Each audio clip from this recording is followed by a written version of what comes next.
நான் ரொம்ப மன உளைச்சல்ல நான் இருக்கேன் சரியா? நான் எல்லாத்தையும் எதிர்த்து இது பண்ணி நான் வந்து இது பண்ணி உன்னை கல்யாணம் பண்ணிருக்கேன். நீ 2 பொண்டாட்டி வச்சுக்கும் போது நான் 2 புருஷன் வச்ச தப்பா? பாத்தீங்களா? என்ன பேசுறா பாரு. அடிக்காது அடிக்காது வலிக்குது வலிக்குது. அடிக்காம சொல்லு. இல்ல சார், அவர் பண்றது நீங்க தான தேவையில்லாம பண்றீங்க. தேவையில்லாம நீங்க தான பண்றீங்க.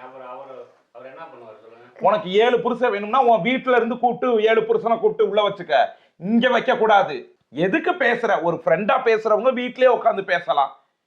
சமைச்சுக்கிட்டே பேசுறப்ப பேசலாம். அத்தை ராத்திரில 9 மணியில தவிர வேற யார்கிட்ட பேசிருக்கனா? புரியல. அவளை தவிர வேற யார்கிட்ட பேசுறனா? நான் ஒருத்திட்ட யார்கிட்டயாவது பேசிக்கிறேன். இவளால நான் வந்து என்னுடைய முதல் மனைவி வீட்டுக்கே நான் போறது இல்லைங்க. எனக்கு ஒரு குழந்தை இருக்கு. அந்த குழந்தைய கூட நான் போய் பாக்குறது இல்ல. இவனால அப்பப்ப போய் பார்த்து எங்க அப்பப்ப உனக்கு போறாங்க? இல்ல நான் கேக்குறேன். நான் போய் சொல்லாத. போய் தானே பார்த்துட்டு வர. தேவையில்லாத பேசாத. நான் அவ்வளவு இது பண்ணி கஷ்டப்பட்டு நான் பால்கோவா கடைக்கு வேலைக்கு போய் இவளை பார்த்துட்டு இருக்கிறேன்.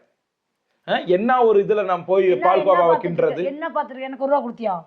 ஏன்னா மாசம் தான் தருவாங்க. மாச சம்பளம் தானே தருவாங்க. உனக்கு தினமும் கொடுத்துருவாங்களா? 1 ரூபா கூட தினமும் கொடுத்து நீ வாங்கி மேனா மினுக்கிறக்கே உனக்கு கரெக்ட் ஆயிரும். இந்த மாதிரி ரெடிமேடி பூவு இப்படி திக்கு திக்கு திக்குன்னு வாங்கி உனக்கு வந்து பண்டுகம் பாக்குறதுக்கு தினமும் வாங்கி உனக்கு கொட்டல. நான் என் காசுல வாங்கின உன் காசுல வாங்குற. என் காசுல வாங்கின 2000 ரூபாய் போடவே சென்னையில வாங்கினது.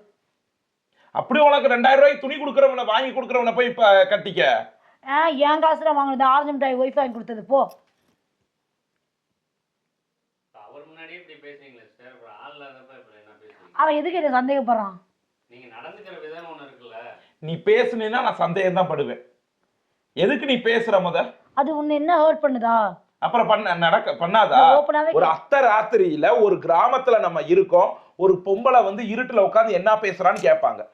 வந்து பகல்ல பார்த்து பேசணும், இருட்டுல அதுவும் பேசக்கூடாதுன்ற பழமொழியே இருக்கு. பகல்ல பக்கம் பார்த்து பேசணும், ராத்திரில அதுவே பேசுவோம். உனக்கெல்லாம் பழமொழி ஒரு கேடு.